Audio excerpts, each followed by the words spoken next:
Welcome to the show about all things making music, from the creative process and workflow to gear and recording techniques. I'm your host, Brian Funk, musician, producer, Ableton certified trainer, and author of the 5-Minute Music Producer. Let's learn to become better music makers. Welcome to the Music Production Podcast.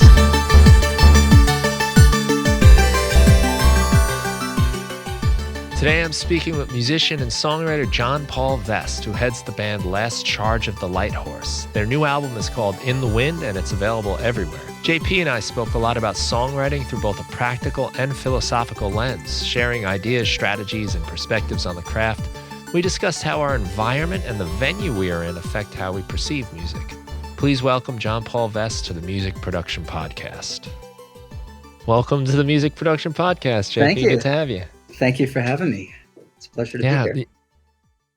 It's great to have you. I think the first thing I just want to say is thank you, because you helped my band, Some Good Evil, put together our album art and design, just make it look good on a vinyl record, which would have probably taken a lot more effort and energy and probably some mistakes along the way on our part, and you saved us all that trouble. So thank you. I was very happy to help, and that's a great record, man. That record struck a nerve with me. Like it's fun in a way that a lot of the music I listen to isn't, and it kind of brought back some good memories for me. So I was very, very proud to be part of that project.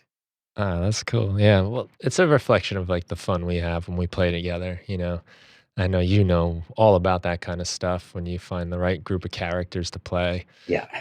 We came out to see your band, The Last Charge of the Light Horse, little town on North Shore, Long Island, and we had a great time. You guys are excellent. Thank you. Great songs, great music. So, I'm really happy we're finally getting a chance to talk here. Absolutely. Congratulations on the new album, by the way. Fairly new, right? 2024. Yeah, in the fall. 24. Yep. So In the Wind, which has been a lot of fun to get into as well. Yeah, that's it's funny. It's been 2025 makes 20 years since we put out Getaway Car, which is the first album under this band name, albeit a different lineup of the band. I've been in bands since high school, and at some point I realized, well, I'm either the songwriter or one of the songwriters for almost all of these projects. A few times I've very happily just been, supporting player for somebody else's project, and that's a whole other kind of fun. But at some point I realized, okay, from now on, anything I put out is just going to be Last Charge of the Light Horse, and I don't have to keep renaming it every time. Nice. Yeah, I went through that myself, playing in various bands with different makeups and different songwriting, but my music too, and kind of went through different identities. And once I just went with my name, I don't worry about it anymore, and it's a nice feeling. There you go. Yeah. A lot of people struggle with like, how do you present yourself, and especially if you like to dabble in different kinds of music. Yeah, I was listening to another podcast, and I'm not going to remember whose it was, but they were talking about all the hats that a musician has to wear now, and you have to be a promoter, and you have to be, an engineer, a producer, everything. You have to be good at social media, and they were talking about, how you want to, get a clear sense of what your avatar should be, and that just struck me so wrong. I thought, I really doubt Bob Dylan was sitting in the Chelsea Hotel thinking about what his avatar was when he was writing, Sad-Eyed Lady of the Lowlands or, Gates of Eden or whatever. For me, music happens when I'm able to not think about it, when I'm able to get the headspace clear and get some breathing room and some space for the creative spark to light. And that's probably why I'm not rich and famous, but I feel like I write the best songs when I can get out of my own way and let it happen and not try to steer. Well, I mean, I came of age when I first started playing music. I was listening to like grunge, alternative rock, and the least cool thing in the world you could ever do is think about branding Right. and that kind of stuff. An image, it was like so contrived, and you were a sellout if you did that kind of stuff. Exactly. Yeah. There was some of that for us too. I'm going to date myself here, but I was in high school in the early 80s, and I just remember how fun it was to be in a band, and we go play at a, club that was really a warehouse with some pallets stacked for a stage and a minimalist sound system, but it's, somewhere we could make loud noise and nobody would complain. Hmm. There's uh there's something primal to it that was pretty great. Yeah, yeah, I've definitely done some of those clubs that are just abandoned buildings, or maybe even like somebody's basement that they just named. And Yeah. it was a lot of fun to just get involved with other people that were interested in the stuff you were interested in, wanted to make music together. Yeah, that's a very affirming thing when you find a tribe that likes the Yeah. same thing you do. It's a way to belong and kind of Yeah. figure out what your identity is when you're young. Yeah. It helped me a lot. I didn't know who I was at 13, 14 years old. And then suddenly I felt like, oh, this is something that works for me, and Yeah. Yeah. feel kind of at home doing it. And there are some artists, though, I guess, that get away with kind of switching around and doing new stuff all the time. Like, I think of like Beck is a good Yeah. example. He can kind of do whatever he wants, and no one knows what to expect from him next. I like bands like that. One of my Yeah. favorite bands is the British 70s and 80s group. Well, I guess they've lasted a bit longer. XTC.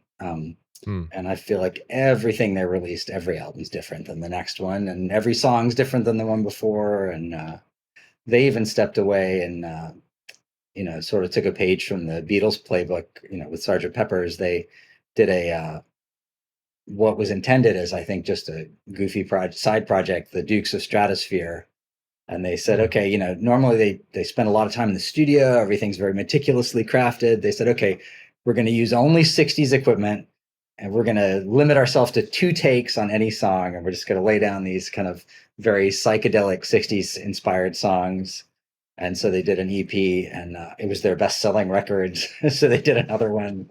um, I Really? like Best selling? reinvention, and as we're starting to talk about here, you're reinvented whether you mean to be or not, Hmm. as you get older. For me, I've noticed, my voice is in a slightly different register than it was, and sort of like a snowball, you gather experiences and ideas as you go, and a few get flung off to the side, and that's all good. Hmm. Yeah, you can't help it, right? It's like that old saying, the proverb of you can't go in the same river twice because the river is always changing, and so are you. Exactly. Yeah. And I find that comforting, and it's a good excuse to go on new tangents musically and artistically. Yeah. Exactly. And try to find something new. Yep. Hmm. Yeah, there's so many fun directions to go. It's like a shame to just limit yourself. And Do you have a particular source for inspiration when you're writing songs? um, a kind of anything really. I almost walk around, especially when I'm in it. Like for example, in January, I was participating in this thing, January, where you're trying to make a piece of music every day, just something, and share it. It's Could be a great. jam. It could, sometimes you get lucky, you come up with a whole song. Yeah. But it gets your antenna going, Mhm. and you're kind of like, ooh, like I could use that sound, or I could write a song that's like this, like, maybe I would never try to write like this particular band, but let's do it today and see Yeah. how it goes. Sure. And, sometimes it's just like memories, even. I found myself writing about like some like adventures I had with my friends as a kid. And I was like, I think sometimes when I'm not so into it, like more time in between writing, I think like, okay, excuse me, like now this is my song, and I got to get everything about me into it, and it's got to really reflect who I am. Right. But Right. when you're more into it, like you just can pull from anything and just go on these little journeys. I've always been kind of envious of writers like Dylan, or I don't know if you know James McMurtry, and if you don't, look him up because he's amazing. But that are able to write. these songs with a broader vision. Like McMurtry is able Mm. to write these kind of vignettes of Midwestern or Southwestern life, and within two lines, you're like, I know that character. I've met that character and spoken to Right. them. And they just seem so real, and he just finds the right detail to hit your memory, and and it's a way to give a it's never there's never judgment in it. Like it's Mm. just a clear-eyed view of the person, and everybody's going through their stuff in life, and but it's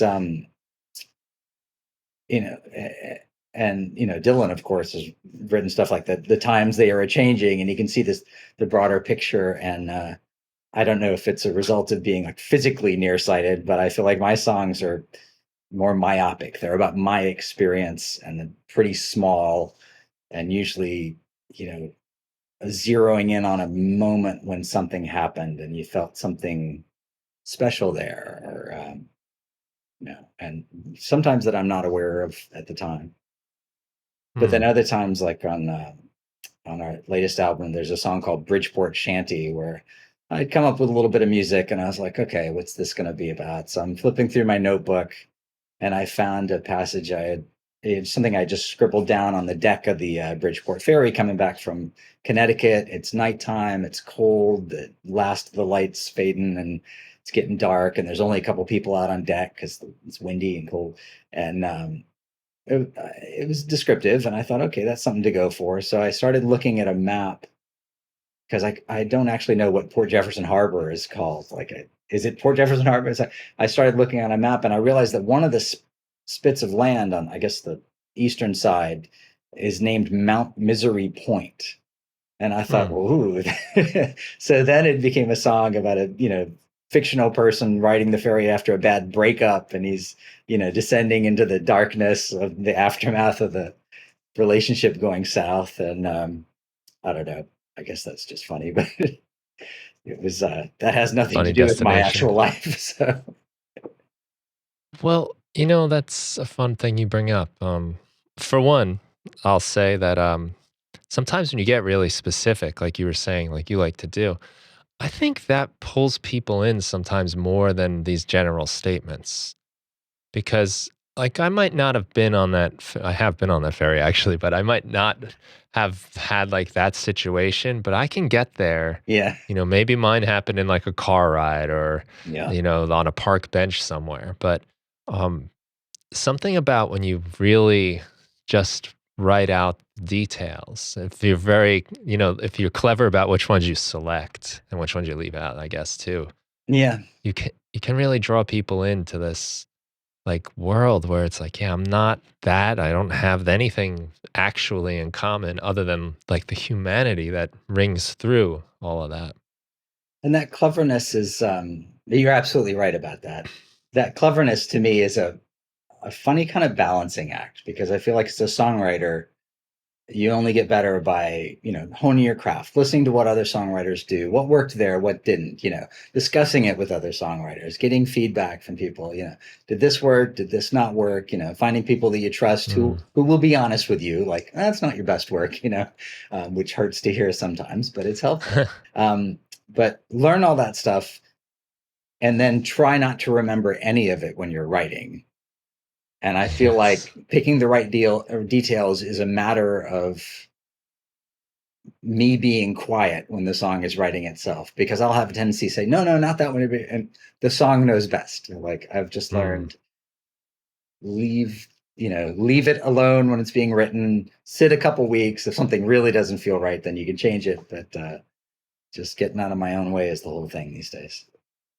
Yes. Okay. Now you're hitting close to home too, because when I'm my worst when I'm trying to be clever, when I'm trying to think about an interesting chord change or something that might impress like another music producer, like Yeah. some sound or something, or I'm trying to be smart with the lyrics. It seems to me when I'm letting go of that and I'm like, I don't care if it's like a 1-4-5 chord progression, that's fine. Like Right. half the songs I love are the Yeah, 1-4-5. exactly. So, but that's a tricky place to get to. It's so I guess what I'm asking really is like the secret. What do you do? How do you approach that where you can, because I love that advice, like soak it all in, but then when it's time, just totally ignore it.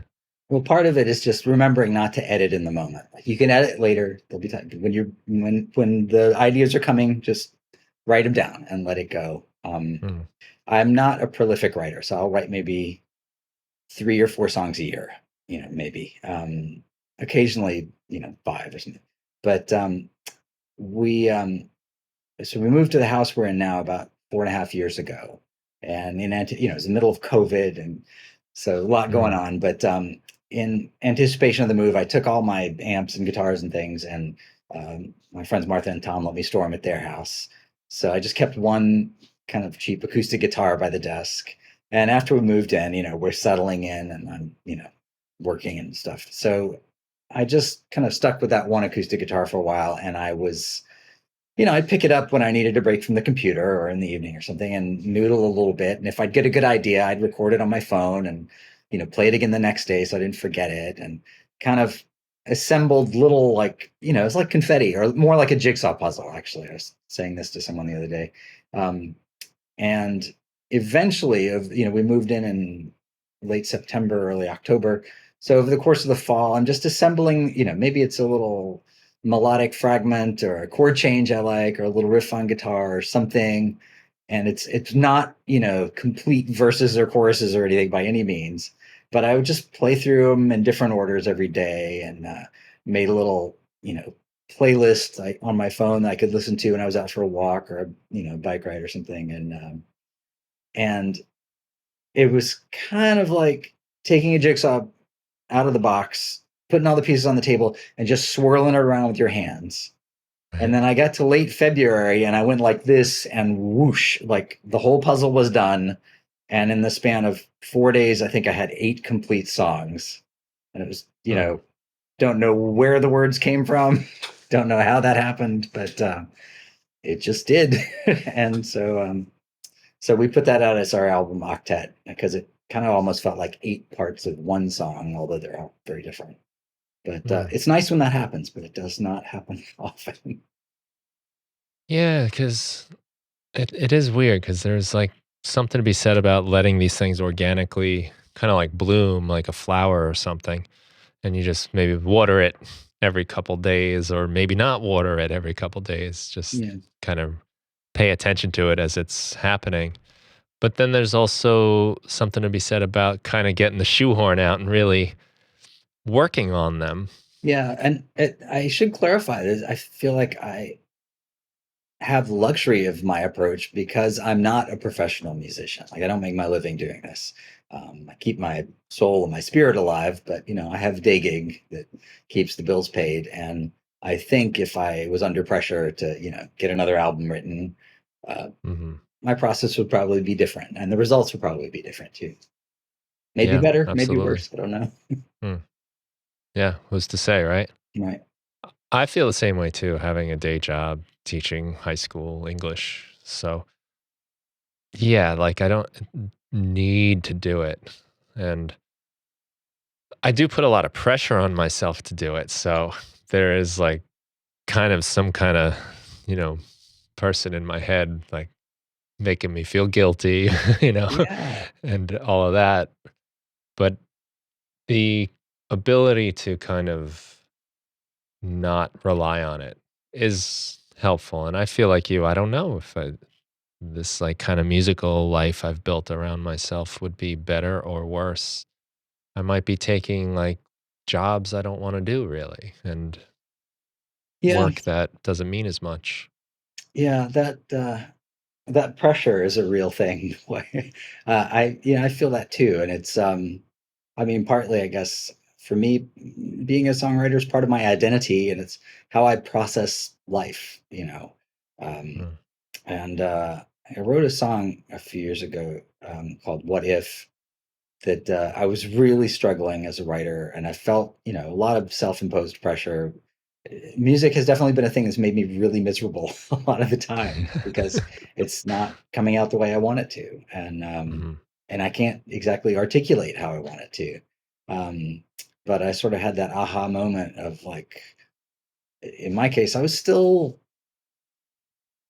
letting a bunch of kind of goals and expectations I had set in high school steer the ship. And I was like, okay, you're in your 50s now. That's not like you don't owe anything to that guy. Yeah. He's back there. Like what does success look like now? It's not, being Pink Floyd or Dire Straits or whoever, or XTC. It's, maybe success looks like playing at a bar once in a while with your friends, and kind of, to me, I'm realizing that we've put out, I think, 9 releases in 20 years, and done a lot of songs, and had a bunch of them played on the radio, which is very nice, and gotten some great reviews. But like, really, the treasure of it is the time I've spent with my friends making music, and being in the Mm. room with those guys, and making that sound together, like this living, breathing thing that I couldn't have done on my own. So yeah, letting go of that pressure is, I can't claim I've let go of it, but every once in a while it helps to take it out and say, okay, why am I really feeling that way? I don't need to do that. Yeah, that's a good point. And you bring up the idea of like being with your friends. And when I look back at the bands I've had, I might think back to like some of the shows we played and maybe the times of recording. And some of the songs still mean something, but most of those memories are being with your friends, Yeah, you know? And even if it's like we had a great song or a great show, it's the fact that we can look at each other and be like, yeah, all right, share that with other people. yeah, Um, so when I play with my band now, it's much about, it's much more about like preserving the relationship and the sure. friendship and the getting together. I mean, we have goals, and luckily everyone's motivated enough where no one really needs to say like, "All right, Brian, come on. Like, let's go." You're not pulling your, you know. Right, right. S- um but the real mission, and I think the music benefits from it, is that keep enjoying doing what we're doing. We're playing this like long game rather than this short game of getting this song just right. Right. Yeah. Yeah. My band is has become, over the years, very much my band. Like, it's my project. I write the Mhm. songs and steer the ship, and all three, actually now four, because Martha Trachtenberg has sort of informally joined our group as the fifth member now, singing harmonies. But all four of them have their own primary thing, and so they just come to this from time to time as contributors, and it's great. And I've learned that the secret to making good arrangements is not to, when I was younger and more insecure, I'd say, no, I really want it this way, I really want this, that, I have these ideas and I want you to do them. And now I realized, you're blessed to play with amazingly talented people. um, Tell them what you're kind of looking for, and then step back and get out of the way and let them do it, and it'll be better Mm. than what you thought of. And every once in a while I'll say, it's not really what I'm feeling for this song, but um, they don't have big egos either, so they're just happy to play. So Mhm. but I've gotten so much more by just, you know not trying to dictate every little thing, because it has to be fun for everybody.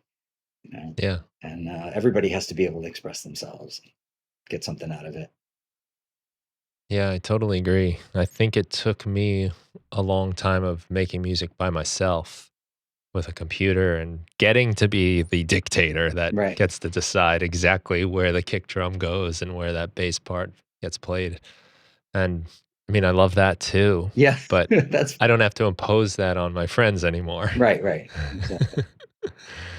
Yeah, like that's why we're getting together, is to see what happens, not so that I can have this thing come about. Especially today when you can just kind of correct all your performances into exactly what you want them to be, Yep. if that's what you want to do. Yeah, if you're going to do that, like, then why are you asking people to play? Yeah, right. We just did a concert in my living room. I can only cram about I read about 20 that people on in your there, page. and it was a lot of fun. I just needed to play.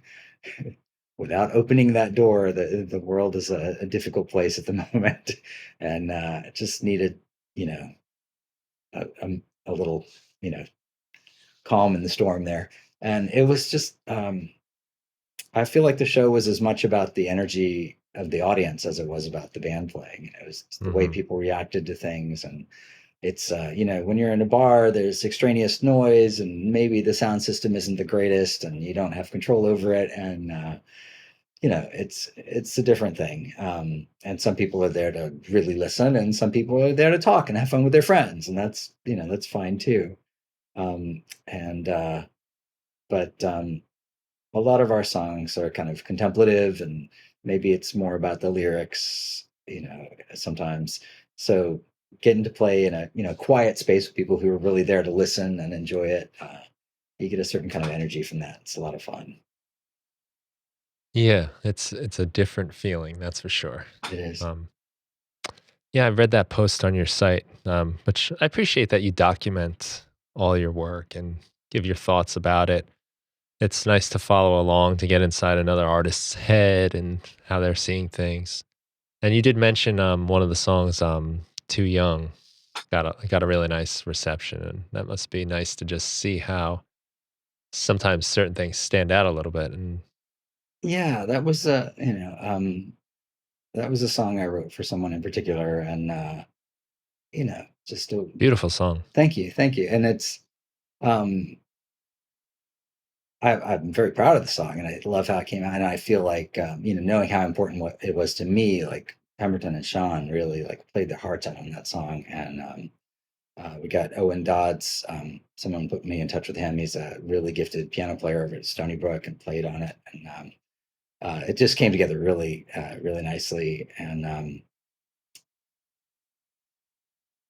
but You know, if someone asked me, you know, what's the hit from the album, I would have said, oh, maybe Slash and Burn, or, you know, the title track, or one of these other ones. And after the concert, my college roommate had come, and he, you know, he and his wife were leaving, and they're like, "That's the song," you know, that's the. Yeah. And I was like, "Oh, okay, maybe I should do a video for that one." Hmm. Um, so yeah, it's as I used to say, you only ever write half a song, and the audience writes the other half, and it's different for every, you know, because they bring their own experiences, and things are going to resonate differently Right, with right. them than they will with you. And so sometimes I've had a song that, like, there was one song off of Fractures that it was nice enough, but once we had recorded it, I was like, oh, okay, I'm kind of done with that. And then somebody emailed me and was like, oh, that's my favorite song. I was like, oh, okay, great. Yeah. Goes to show you got to just put them out and Yeah, let people, as you said, finish writing them for you. Write the other half. yeah. Well, maybe I can ask you a couple questions here. So you mentioned the website. I've been doing a little interview series with some friends, and I reached out, you know, and I wanted to get a cross section of, you know, visual artists, painters, and photographers, and one poet, and one writer who's not a musician, but you know, he's my friend in college, and we've probably been to more shows together than anyone I've ever known, you know, um, and uh, and just ask him a few questions. And so one of the questions is, what was the first piece of music or first type, you know, band or song or whatever that you were aware of, like participating in some way, by either really liking it, dancing, singing, or just like, oh, you know, like that grabbed you? Because there's always music Mm, in the background, you know, but we right. maybe don't engage with it fully. And when you find that one that's like, oh, that's my music, that's a special thing, I think. This is funny because I've been reading those interviews, and part of my thinking was I was going to turn some of these around on you Okay. and ask you the questions. We can do that too. um, so I think for me, growing up, my older brother is 9 years older than me. So by the time I start becoming aware of anything, he's basically a teenager. So music was like this cool thing happening in his room that I didn't really understand, but I heard it, whatever he was listening to, like U2, The Police, Pink Floyd. But I think one of the biggest moments for me where I realized there's something here, I was I think I was angry about something as a young kid and maybe like went to my room and put on the radio or whatever it was. And I couldn't even tell you what song it was. But 4 minutes later, I wasn't mad anymore. Yeah, It just changed me completely. I was, probably being a little brat about something and stormed off. And by the time that song was over, like I was good. It was a complete refresh. that's a magical I thing when music takes you somewhere else. That's what occurred to me was like, hey, what happened here? Because probably my experience up until that point was I was going to be, angry until who knows when, Yeah, stewing a little bit. But that just sort of wiped it away. And that's when I realized like something's going on here. But it wasn't until much later, I think, till I started actually picking up music myself to listen to and then later on to even play. right. But that moment stuck with me that like, that changed me. Yeah, yeah. And that, yeah, music has a way of inserting itself into our lives in wonderful ways. That Hmm. I think for me, like if we want to turn that around, Yes. my father's a musician, and he paid his way through college playing piano at gigs, and still touring into his 80s now. Um, so there was always music on, when I was growing up, and I loved a lot of it. My dad played everything. He played jazz and classical, a lot of Bob Dylan, a lot of Beatles, and the Byrds were big. And I loved the Beatles and the Byrds, and grew up with that stuff, and definitely, was really digging that. And then when I was 13, we went to live in Europe for a year. My dad was an Mm, English professor, and got a Fulbright scholarship to go teach over there. So we were um, we lived in Romania, and on our way there, we went through Germany to get a used car to drive for the year, and we passed a marquee, and I thought it was a joke, and I pointed out to my dad, and I said, "Oh, look at the marquee! It says appearing Thursday, The Who." And he's like, "No, that's a real band. They're good." And so he bought me um, "Who Are You" on cassette, and yeah. that blew my mind. That was the first thing that wasn't from my dad's collection that I was like, "Okay, now we're talking." Like, um, it Something of still ticks me yours. off that I can't sing like Roger Daltrey, but No one can. yeah, no one can. But yeah, that was just, and I mean, looking back, just the unusual song structures and the insight of the lyrics and the introspection, and just the range, the emotional range of that album. Like that's probably really informed my songwriting in ways that I haven't Mm, fully appreciated. But yeah, that was probably the first one for me. No, I can imagine that. Yeah. Um, I started to like The Who by listening to their early stuff that sounded a little bit more like the Beatles, because at that time I Right? was really getting into the Beatles. And when I realized, oh, they're kind of like the crazy Beatles or something, like they're a little more off the rails. And Yeah, yeah, then you just start diving down that, rabbit hole and all kinds of fun stuff happen in there. That's a fun absolutely. one. Yeah. Um, let's see. I don't have the other questions up in front of me. Any others you wanted to touch on? Well, yeah, this one kind of relates actually to the book you turned me on to, the sound book by Trevor Cox, which I'm probably about halfway through right now. How are you liking it? And I'm liking it a lot. He went through reverb and like all the different reverberant spaces and how that affected the way music was written, which I never really thought about. How, if the church was very reverberant, you got to play slower music. Yeah. You can't you can't get away with that stuff because it just all kind of blends on each other, and it gets you thinking about mixing and arranging as well, and how often that's a big problem in mixes is there's just too much reverb going on. The thing I Uh, took away from that book was just an increased awareness of like the auditory spaces I'm in. kind of on a Yeah. daily basis, like just taking a moment to be an active listener of what does this room sound like, what does this outdoor space sound like, Hmm.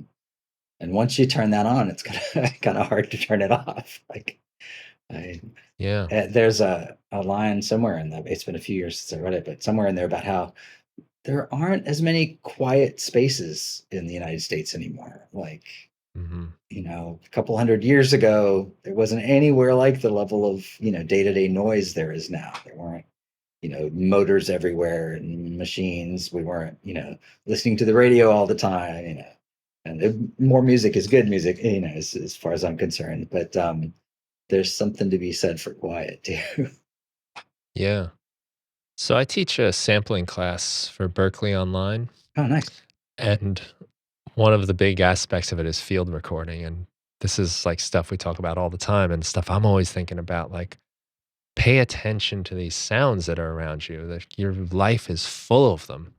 And one of our assignments is to go about your routine, but record sounds and then try to compose something. It could be abstract or you can really try to structure it, but use it with the sounds you're encountering. And you're right, like, especially about like all the noise. Like, I love taking a field recording. Maybe it might be like birds or crickets or Mhm. some nature sound and just kind of subtly placing that in my music. It's like barely there sometimes. Sometimes it's actually like a really important part, but Yeah, it's teleportive. And it is. it's hard though to find some of those clean recordings without like trucks in the background or airplanes humming along. I'm often just cutting the low frequencies out, and that does a lot to clean out Right, your recordings. right. But yeah, like it's something I've noticed a lot in this process that there is just always noise. And even in environments that feel quiet, like my classroom at school, there's like something in the walls that's just going Yeah. like all day long. And once you hear it, it kind of rises to the front. Yeah, and I've got like a on my phone like a little like frequency analyzer, and you can just see that bump or Yeah. whatever it is. Yeah. It's might be like Oh 60 no. or whatever, but Um, and it's loud. It's actually like pretty loud, and I think that droning like after a while it kind of wears you down a little bit, it tires does. you out. Yeah. One of the reasons we moved is that the street we were on before was a little busier street, and I just felt like everybody in the neighborhood had modded their pickup truck to rattle the windows when it went past. And I was just, couldn't have an uninterrupted train of thought for 15 minutes. It was driving me a little crazy. Like for me, being outdoors and, you know, taking a hike somewhere where there's, up by the beach or something is restorative, like just not Yeah. having straight lines and right angles everywhere and, either Hmm. the visual field or the sound field. It's like, okay, there's birds, there's wind, there's, the occasional boat driving by or something. But Right. Yeah. I saw a documentary. I can't tell you what I saw it on. Might have been Netflix. I don't know, Netflix or something. Could have been narrated by Obama even. okay. But I might be confusing things. But anyway, when COVID hit, there were much less things going on, Yeah. fewer motors and cars, and it was about like how that affected wildlife, Yeah. how it affected um, oceanic creatures, and with fewer ships and cargo and just recreational boats, all this stuff that changed.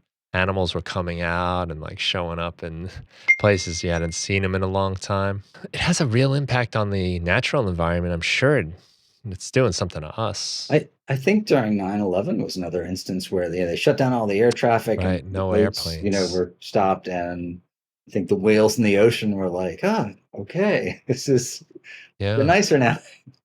Hmm. So, yeah, it's everything has a cost and an effect, and it's it's it's a little painful and difficult to teach yourself to consider that. You know, I mean, if you consider everything too much, then you're just paralyzed. You can't do anything. Right. Right. Yeah. But You got to still live. yeah, but going back to the sampling and back to XTC, I don't know if you know their album Skylarking, but it opens with a song called Summer's Cauldron, and it's It starts with buzzing insects and chirping birds and crickets, and it resolves itself into a beat. And you Mm. realize that, oh, this is a loop and it's playing, and then the song kicks in, and you're like, okay, it's kind of sort of like it creates the impression of being attuned to nature's music, and Yeah, I like that. yeah, That's fun. good stuff. There is a rhythm to it. It might not be a regular rhythm necessarily, but when you listen and you start hearing like this one bird kind of doing its thing over here, and then there's another thing over there, they're they're almost on their own little loop in a way. They are. Asynchronous, but there's I've something had a special about project that. in my mind for a long time, and maybe somebody else will be the one to do this project. But I still want to do it, but I haven't gotten around to it yet.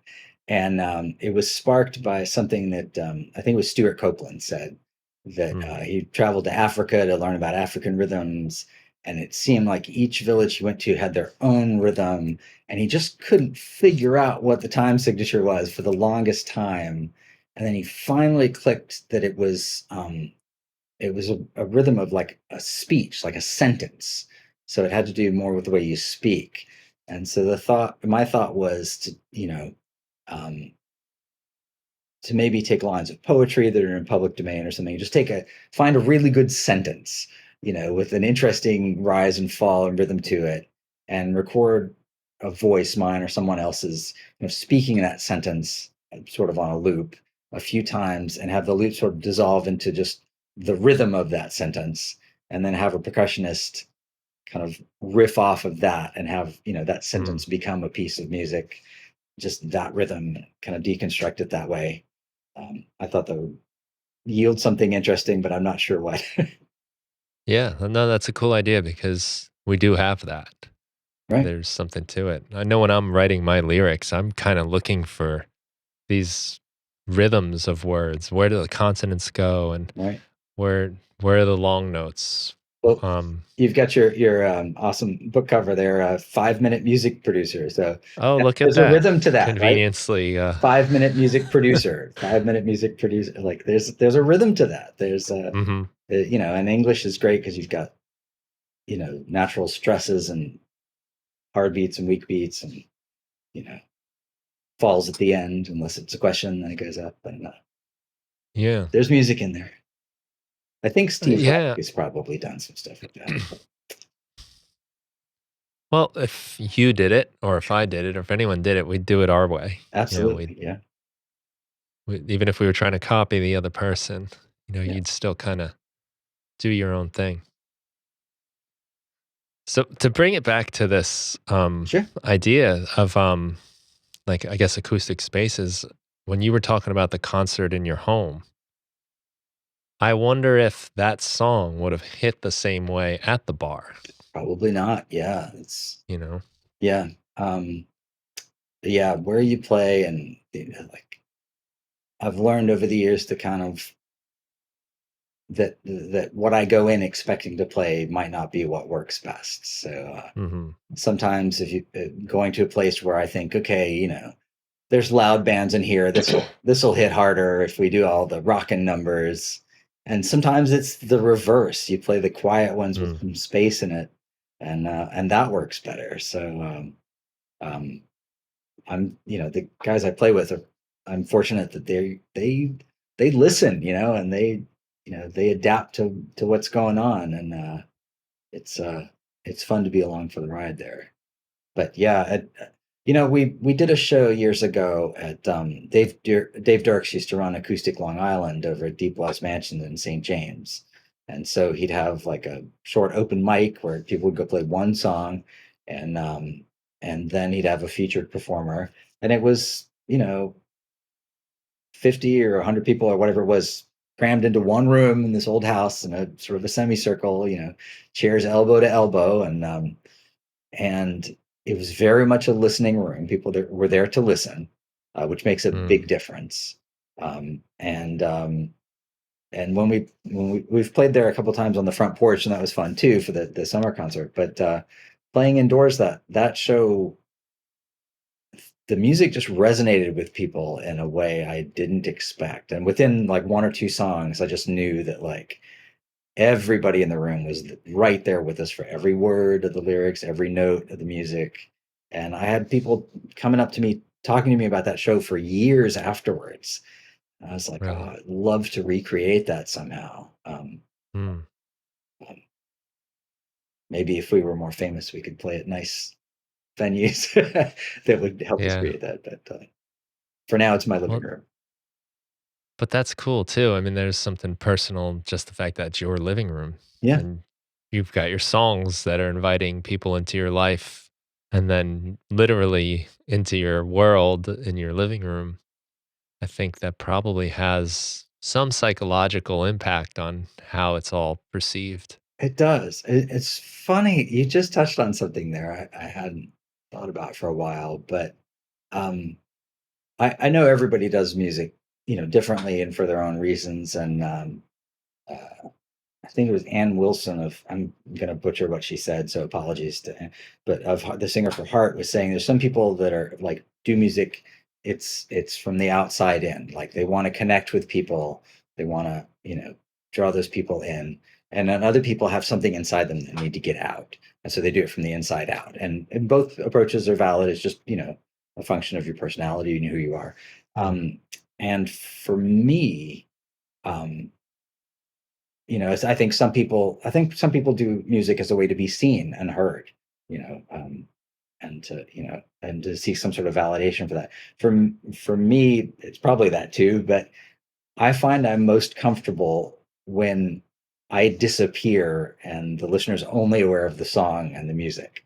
Um, and when somebody seems like they're listening to music as a way to get to know me better.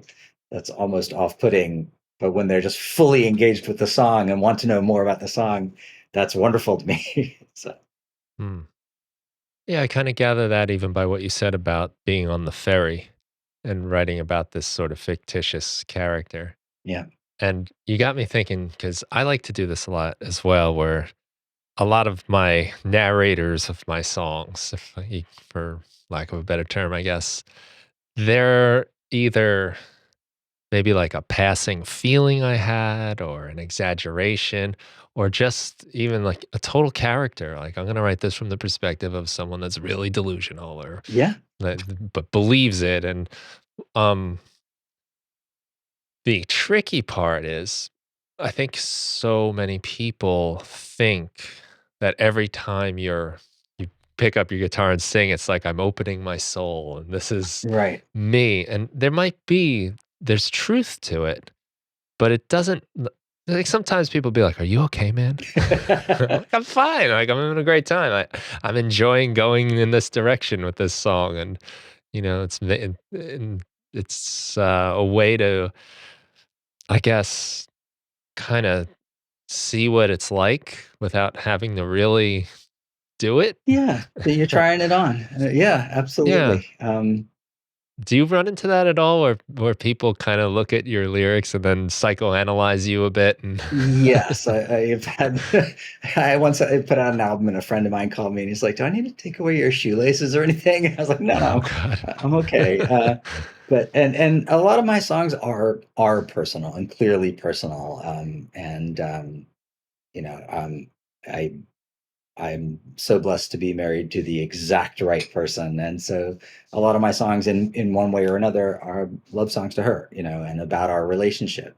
And and so, yeah, they're clearly about her. And then there's other songs where, I feel like I have to say, okay, this one's not, you know, don't read anything into this one. It was just having fun here. I've said that before. But, uh, but yeah, it can be both. And, Mm, you know, I guess as a, as a body of work, the songs are somewhat cohesive, but they're meant to be taken each individually, I think. mm.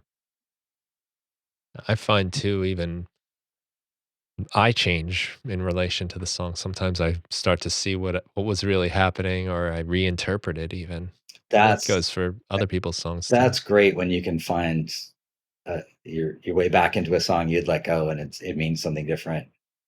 Mm, There's I have a song called Chocolate and Cherries, and I talk about this song when we play live. It's Good rhythm good rhythm. to Yeah, that. it's a reggae song, and I'll explain. Well, a pseudo reggae song, um, but I was thinking to myself, okay, what could I do to write a hit song if I wanted to, And so turn on the radio for a couple minutes, and everything's about sex, and I'm like, okay, well, but me being me, and within 5 minutes, I've PG'd myself, PG-13'd myself down to it's a song about kisses, whatever, it's like, it's very, because I'm like, my kids' teachers are going to hear this. But so I wrote this song, and it ended up being the the other germ of an idea was I was reading on a design website about an article about a Scottish architect, and he had designed this very ultra modern home and kind of built it out of the bones of the ruins of this old Scottish farmhouse. So that you've got crumbling stone walls and then this like black rubber thing, and there's no right angles, and it's a very cool looking house. Mm. But they kept using this word in the article that I didn't know, so I had to look it up, and it's palimpsest.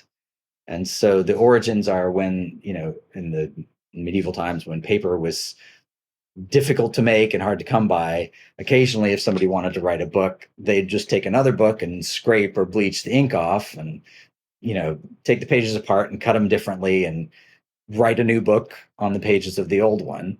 And Wow. historians looking back at it, you can kind of see the traces of the first story beneath the second story. And I thought, well, that's a great metaphor for love or a music career or a life where you have all these stories, written on top of each other. And my wife and I have been together for over Mm. 30 years now. So yeah, it's not the same thing as it was when we were in our 20s, or our 30s or our 40s. It's this story kind of keeps getting rewritten with all these different layers to it that add to it. Um, and some of it, yeah, it kind of gets erased, and there's a new Mm. part, and I thought, boy, that's a cool metaphor for a song. So I jumped on that, and then I was like, well, there has to be some sex in the song, so we'll make it a reggae song. There we go. But yeah, I mean, I think music is like that. You write old stuff, and the new songs you write are kind of informed by the old ones. Either you're doing the same thing again, or you're doing something completely different in reaction to that. Um, Hmm. I saw an interview recently where someone was talking about a quote that may or may not have been from Miles Davis, but where Miles says, "Okay, think of the music in your head, the little melody, and then play as if you're answering that melody. Like, don't play the music in your head, play your response to it." Well, Hmm. that's a cool approach. But so I think, every song I write is probably in some way a response to everything I've written before, just because I don't really want to do the same thing again. Um, Right. That's interesting. It's almost like the way we recall memories. yeah, And they say you're kind of overwriting it every time you remember it. yeah, So you're changing history in a way. yeah. Maybe slightly. I mean, I've noticed this a lot when I talk with old friends. We start telling stories and I start thinking like, I was there or do I just know the story so well that I feel like I was there? A version And of you it's was hard there. to tell. Yeah. Um, and I'm sure there are things that I've just decided I was there. And I really wasn't. But I might as well have been for how many times I've heard it. I could see how our music could be like that too. I mean, even like trauma can be like that. It's a lot about how you're interpreting the events and Yeah, the stories we tell ourselves around the experiences we have. Um, I've found a lot of interesting things out about myself. I think when I start paying attention to my thoughts and realizing like these are just stories I'm making up. yeah, And sometimes if I'm good, I can catch one that's not working for me and tell a different story or like take that movie out of the DVD player and put a better one in. exactly. Did you see the Complete Unknown, the Bob Dylan movie? Yes. Yeah, I went with Chris one day after work on a whim. We just kind of did it. It was so good. That was great. But there was a Yeah. line in there about that very thing, that his girlfriend is saying, "No, you don't tell us anything about your past." And he's like, "Well, everybody just invents their past. They tell a story that they want to hear Right. and forget the Yeah. rest." And so I suppose we all do that unwittingly to some extent too. Hmm. Um, Yeah. Our identities, the things we decide we are. yeah, yeah, And that and that becomes like a almost like a track that the car just follows. yeah, and that can be a liberating thing to do once in a while to realize, oh, I don't have to be that person I was before just because I was then. Like Hmm. maybe I've oh, there's a song I love by this artist who goes by the name I Am Jen, Jen Scaturo, and it's I if I'm remembering right, when she released it, she said, "Oh, this was just an experiment to test out a new vocal processing idea, like just electronic music." And the song is pretty much just one song. It's kind of this spooky, eerie music with this slow sort of beat, and uh, and the whole like lyrics of the song. There's a few variations, but it's mostly "Today I learned something about myself," and just the way that the music feels kind of unsettled, you're like, well, that could be anything. That could Hmm. be, you know, like there's so many, like there's a world of possibilities in that one line. And I would Yeah. love to write a song that said as much with as few words as that. That was just brilliant to me. Right. Yeah. That's pretty open ended and kind of morphs, I bet, throughout the song as you hear it, even. Yeah. Yeah. And it's like, well, and you know that experience where you learn something about yourself that you didn't know before. And Mm. sometimes that's an exhilarating thing and sometimes really sobering. And like, ooh, okay. Yeah. Yeah. That can, and it can go back and forth actually, too, where depending on Yeah. the story around it. Yeah. Yeah. Yeah. Well, those are fun places to go with music into these kind of like it's we don't have like a word for that feeling that I'm aware of anyway. No, I But don't think so. We need one. there yeah. I've got a book, Yeah. not this one. I, I've been using it for songwriting. I did a little song music making retreat uh 2 weekends ago. And I brought this book. It's called The Dictionary of Obscure Oh, I Sorrows. got to write that down. It's Great. it's like a dictionary, Yeah. and it's about like words for feelings that you know, but we don't really have words for. And I guess it's like all kind of made up. Um, I'll just give you one. Here's one I just came up: the McFly effect, which I'm guessing is Back Back to to the the future. Future. Yeah. It says the phenomenon of observing your parents interact with people they grew up with, which reboots their personalities into youth mode, offering you a glimpse of their dreamer and rascal life they used to be before you came into the picture. Oh, that's a real thing. Yeah. Kind of seeing your parents as people, seeing any adult or any like authority when you kind of realize just like regular people, like you know, everyone's like all mixed up and winging it, and we're all Yeah. screwed up in some way, Yeah. trying to figure this out. And the moment you realize that some of the people who are the most emphatically certain, outwardly are inwardly the most insecure and full of doubts. It's like, oh, yeah. That's interesting to I navigate. sometimes find myself having trouble like holding on to opinions or forming opinions about anything because I just feel like I don't know. Like, I know I don't know. Yeah, And I wonder, like, well, how do you know so well? Like, why are you so convinced? yeah, yeah. Oh, I did Like, kind of write a song about that too. Wrote a song yeah. called "Old Habits" that's about that moment when you realize I might not be the same person I used to be. I might not believe the same things, and Hmm. I didn't really mean to change my mind, but hmm, what do I do now? How did that happen? Right. It's a really, I mean, I think about this a lot because I'm always around teenagers at school and Yeah, there were a lot of things, I guess, when I was younger. I was a lot of convictions, like I'll never, Yeah, you know, like before you understand the complexity of the world right. and what people have to go through just to survive and make ends meet, you come up with all these kind of moral guidelines and rules that aren't tested in the No. on the field, you know? And, I can see that in a lot of them, and sometimes you see it in yourself, like, "Oh, yeah, I used to think like that." Like, Yeah. that was me at one point, Yeah.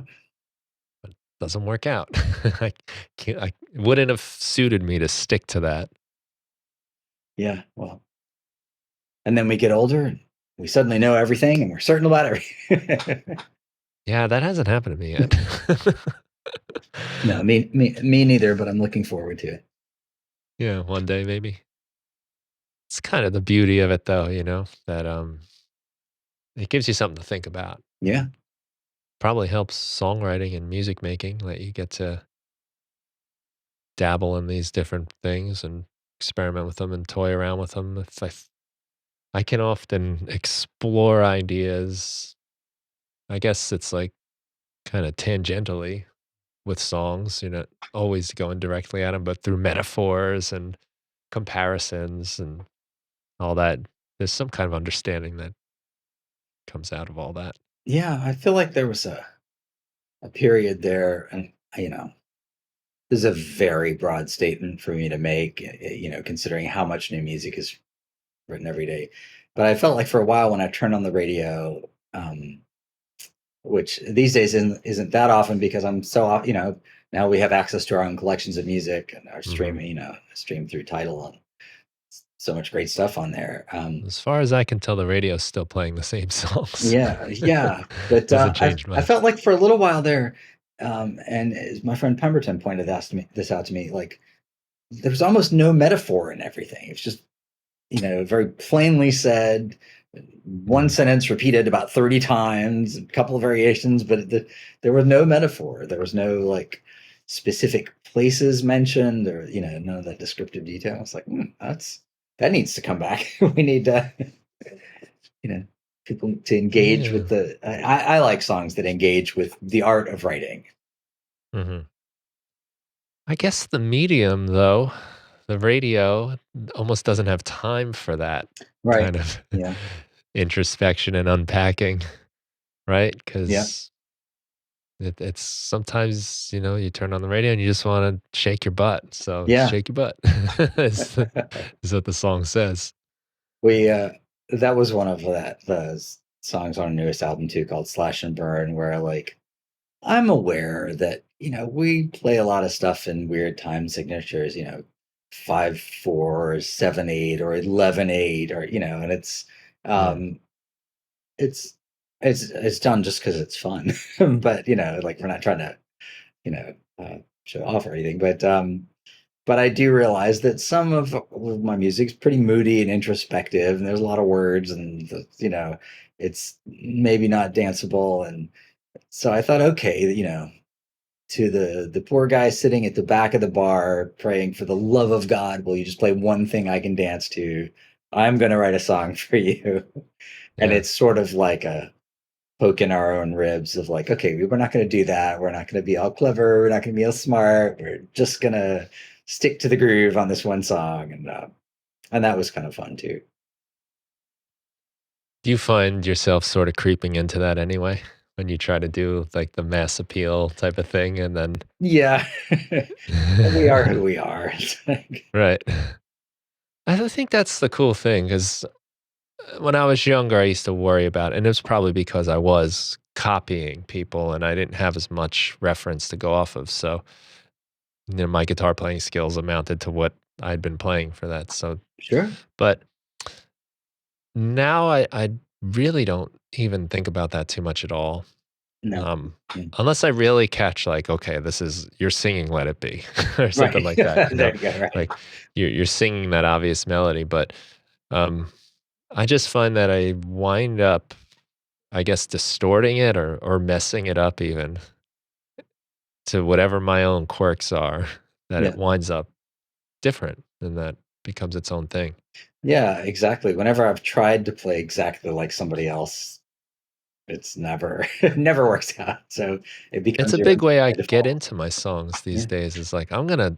This song is sung by Lou Reed, and here we go. Here it I'm is. gonna I try to guess. just do a Lou Reed here, or whatever it is, and I find that it just gets me into it, and I can't do that, and none of us can really, for the most part. I mean, some people train to imitate people really well, but I think that you wind up missing the target anyway Yeah. enough that And it that's a doesn't good matter. thing. That opens up I all love kinds. that. It's freeing to Yeah. get back to like not being overly critical when you're writing and worrying about it too much. Sometimes those approaches might be like a weird combination. You're like, oh, if Lou Reed was in, Yeah. this band, or if he sang this kind of song, or That took me a long time to get to when because like you, when I started out, you just want a piece of what you're hearing, and so you want to learn to play that guitar solo or that chord or hmm, sing that way, and I feel like so many young singers I hear now, it's an imitation of something, they're trying to do that soulful bluesy thing, and it's not a negative. It's just they're reaching for something that inspired them, and it hmm, it takes a while to just grow into yourself and you know find your own voice as a writer or a performer. right. Does take time, and that's the journey. That's part of what makes it exciting. Yeah. Did you get any surprising answers on some of these interview series? Anything that stuck out to you or that made you think a little bit differently? um well, I guess it's partly a result of my generation and generation of my friends. But I was a little surprised that everybody so far has mentioned the Beatles. It's like, okay, that's Well, really that's a big thing. That's a big moment for people.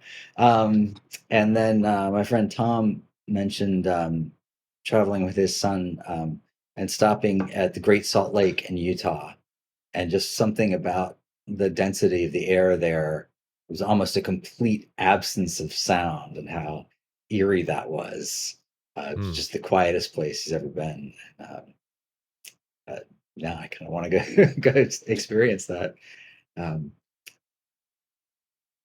when I was probably about 10 years old, I went to Arizona because mhm, my brother went to school at Arizona State. yeah, And we went to the deserts and stuff. And that was one of the things that really struck me was just how quiet it was. yeah, Like you could hear the rocks under your feet yeah, when you walked, and everything was so loud because it was so quiet. yeah. It's so The quiet. And rustle of your clothing. I guess I've spent a lot of time in Arizona because we have family out there. It's I guess just because it's so hot, everything needs to economize energy by keeping as still as possible for long periods of the day. So, Still and quiet, yeah. yeah, there's not birds flying around all the time, or No. um, It's a place I wanna return to, especially recently. I was flying out to California, and I was just kind of overwhelmed with the country, looking out the window of the airplane, and nobody has their window open on the airplane. It's amazing because here we are, like, no human beings have ever been able to see this until very recently, and yeah, it's an insane perspective, and just the time I was going, I guess, we were sort of chasing the sunset a bit. So the sun was very low in the sky and casting these really cool oh, that's shadows, amazing. Yeah, and I'm just looking at it, and for so long, there's either nothing, and then there's canyons and mountains, and you could just see, like, wow, stuff happened here. yeah, I can tell, like, a river tore that thing open, and that's why that's there. yeah, And it was, like, overwhelming, just, like, the beauty of it and how much there is out there to take in and how little we see most of the time. yeah, yeah.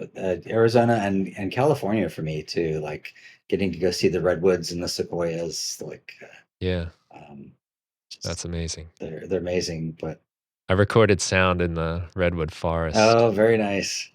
Yeah, actually, specifically, like, a hand clap Okay. so that I could put that in a convolution reverb and then sort of recreate the sound of the redwood forest Very nice. inside like your computer, you know? Yeah, that's awesome.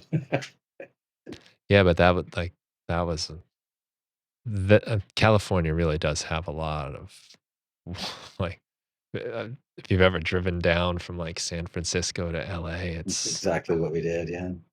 yeah, it's unbelievable. Everyone should do that if you have not done that. Yeah. Uh, Although now I guess driving into LA from that direction is a different experience with all the wildfires.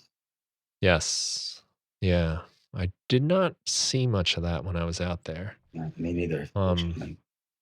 but yeah, I know that's very tragic and scary. It is. It might be time for me to be heading out Yeah, here. alrighty. That sounds good. Yeah. So I'm going to send people to your site, lastcharge.com. Check out the interviews. They're really cool just to see what people are saying about sound and music and their inspiration. And you can get all your music as well. Any other place you want to tell people to go to check out what you do? No, that's the main one. We're on Instagram too, just for Last Charge of the Light Horse. But Yeah. It all kind of branches out from the site, yeah, it all kind of branches. lyrics, bio, stuff. Brian, thank you so much Yeah. for inviting me today. It's been a real pleasure to speak with you. Yeah, I'm really glad we got a chance to do this. Again, thank you for your work on our album and Oh, my had a pleasure. great time watching you guys play. I guess that was, I don't know, at least a year ago now, but We'll yeah, get you out guys there were again. awesome. Yeah, hopefully maybe our bands can play together I and would love work that. We should something out. definitely do Uh, that. yeah, we should. I mean, it's like we were saying, it's the joy of getting together with your friends and doing stuff. And you're one of the rare cases where I'm talking to somebody on this podcast that's local. We probably could have even worked it out to sit next to each other Yeah. and do it. Oh, yeah. But Um, yeah, it'd be great to get together and well, share music yeah, with let's each get other. together in person soon. That would be good. Excellent. Well, thanks for coming on. Thank you very much for having me. Have a good night. Thank you for listening to the Music Production Podcast. If you want to help support the show, the best thing you can do is tell a friend, someone you think that would enjoy the show. I'd also love it if you could leave a review wherever you get your podcasts. And if you want to support my work, you can go to brianfunk.com. I've got tons of Ableton Live packs, tutorials, samples. You can check out my book, The 5-Minute Music Producer, which gives you 365 short music making activities to help you get started, stay inspired, and finish more music. And there's also the Music Production Club, where you get my latest releases as soon as they're finished. It gives you access to a community of like-minded people who are making music and sharing ideas. You can share your music, find new collaborators, and participate in our live meetings where we set up some kind of musical challenge and then make music together and share our results at the end. That's the Music Production Club. It's a lot of fun, and you can find that and everything that I do at brianfunk.com. Thanks again for listening to the show, and have a great day.